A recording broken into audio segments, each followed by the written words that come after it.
Cardi B's been caught up in a lot of controversy throughout the years, but out of everything that could have possibly gone wrong in her career, the biggest threat was her relationship with her best friend. At this point, Cardi B is way more than just a rapper. She's hosted reality TV competitions, acted in movies, starred in Super Bowl commercials, and even had a whole McDonald's meal named after her. It's tough to think of a hip-hop artist who's managed to win over the music industry, pop culture, and corporate America at the same time. One of the things that made Cardi such a huge star also became a huge liability in her career. I'm talking, of course, her heavy ties to the street life, something she hasn't quite shaken off, even as she's continued to secure more and more high-profile bags. Cardi had rumors follow her about gang affiliations ever since she came out rhyming about bloody shoes on Bodak Yellow. Bodak Yellow made the whole industry, the whole world, take notice she was on. Cardi later gave an interview where she admitted her ties with the Bloods since she was a teen. Growing up in BX, Cardi was tight with a lot of Bloods from around the way, and they eventually asked her to join up.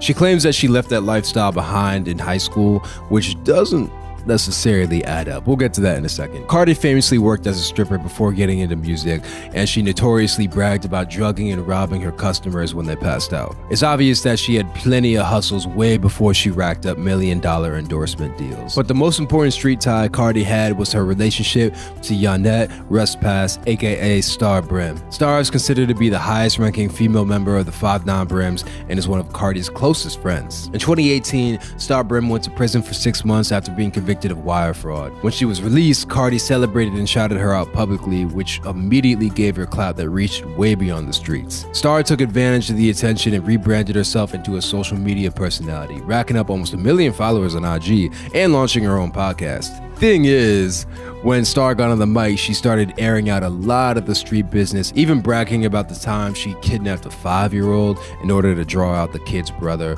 a rival gang member. Less than a year after Star was released from prison, she got arrested again. This time she was accused of ordering the beating of 2 sisters who worked at a strip club in Queens. Star was unsatisfied by the amount of damage her crew did to the sisters, so 2 weeks later, Cardi ended up throwing bottles and buckets at them at the club. Cardi accused one of the sisters, Jade G, of being intimate with Offset, but when you think about the timeline and Cardi's affiliation with the Brims, it looks a little bit shady. Star seemed like she was on the cusp of turning her life around, but now she's looking at up to 50 years behind bars. It seemed like Cardi got the message and backed away from the street level beefs, but that hasn't stopped her from repping the set in her videos and her music. Even while cashing in 8-figure checks, Cardi is proud of where she came from and isn't above standing on her street ties in public. Let's just hope that she keeps putting the bag first and doesn't let her old relationships drag her down anymore.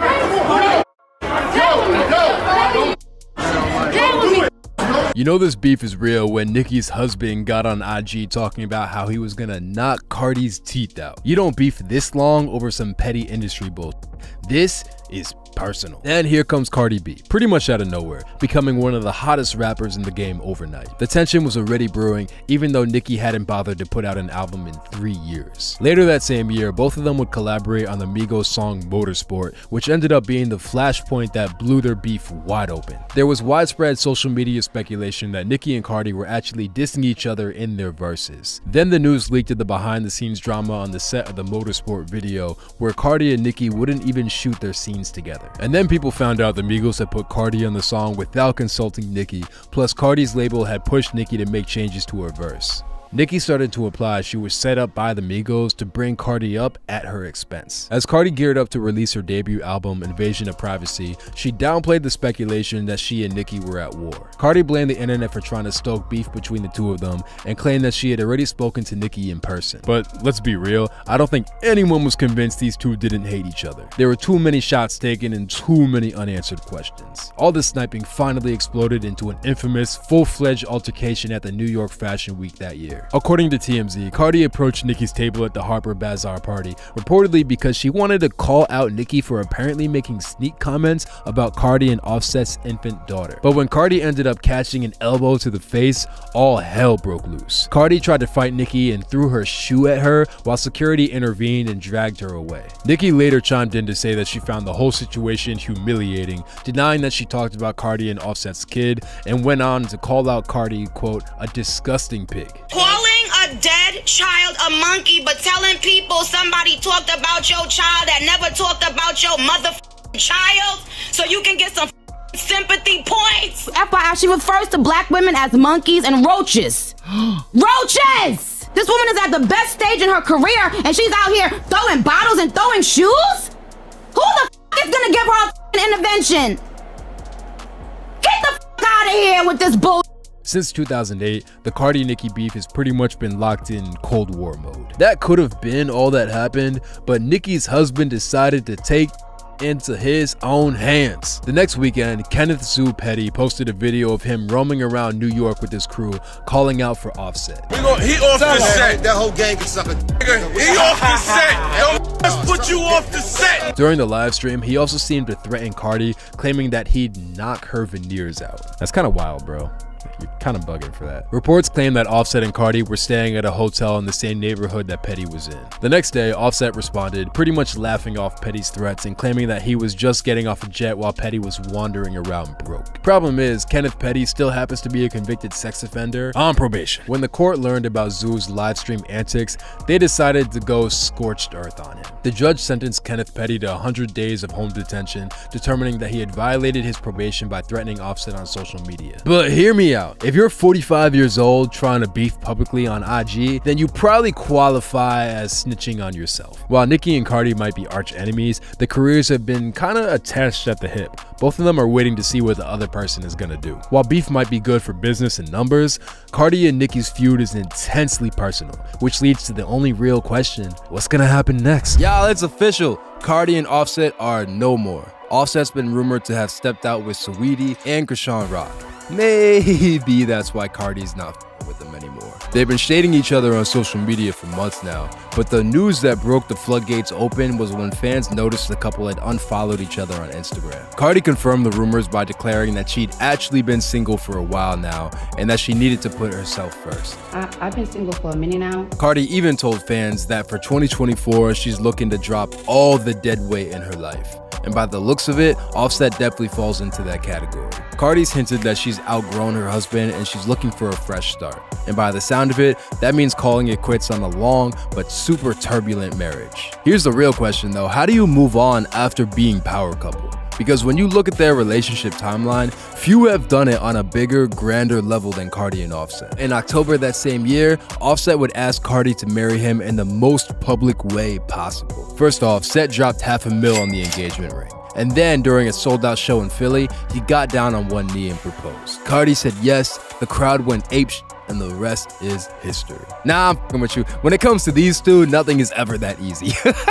By December, just 2 months later, Cardi was showing up to a New Year's party without her engagement ring. That's because video leaks that seems, I'm not an expert, but seemed to show Offset with another woman in a hotel. Right after that happened, a model named Celine Powell claimed she was pregnant with Offset's baby. Just a month later, Offset put up a video of him getting Cardi B tatted on his neck with the Powerpuff Girl to cap it off. In an interview, Cardi defended her decision to stay with Offset despite cheating rumors, claiming that no relationship is perfect and that she has the right to make her own decisions. Cardi talked for sure though. She bragged she could get any man she wants, but she wanted to work out her issues with Offset. One thing's for sure, Cardi and Set are masters of getting publicity.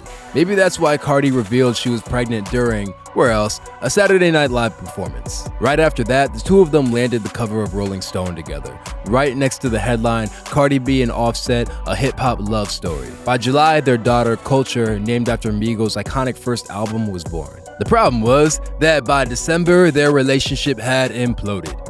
Again.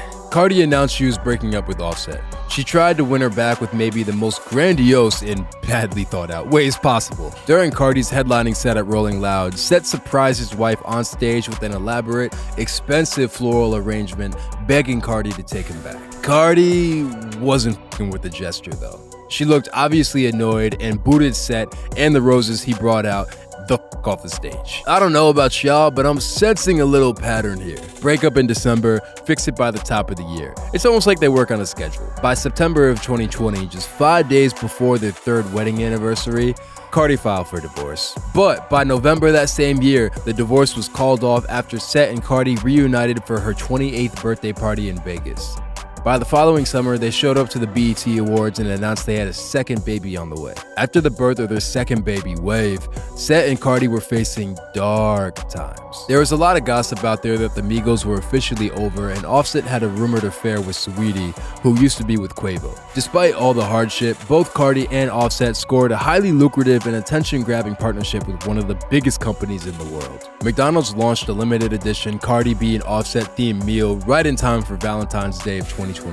The meal was aimed towards couples and featured both artists in a high-budget publicity campaign. In a lot of ways, this was McDonald's, easily the most recognizable fast food chain on earth, recognizing that it had a lot to gain by partnering with celebrities, specifically rappers. The Cardi B and Offset meal showed just how famous and recognizable the two had become, even if they are breaking up with each other every other year. With that said, right on schedule that summer, Offset hopped on social media to accuse Cardi of cheating on him. Cardi fired back, denying the accusations and telling her fans not to believe what they were hearing. That same week, the two of them dropped their new collab, Jealousy, which sounds pretty on theme if you ask me. But this needs to be said. The thing about Cardi and Offset is you never know if they're actually going through some real soul-crushing relationship drama, or if they're just hyping up beef for publicity. And then there's the other way. Cardi does seem kinda serious, and after 5 years together, it's possible she's really ready to move on. Maybe this is really the nail in the coffin. Maybe she thinks she and Offset took their marriage just as far as they could take it, and there's no leveling up from there. It's done, it's dead, it's buried.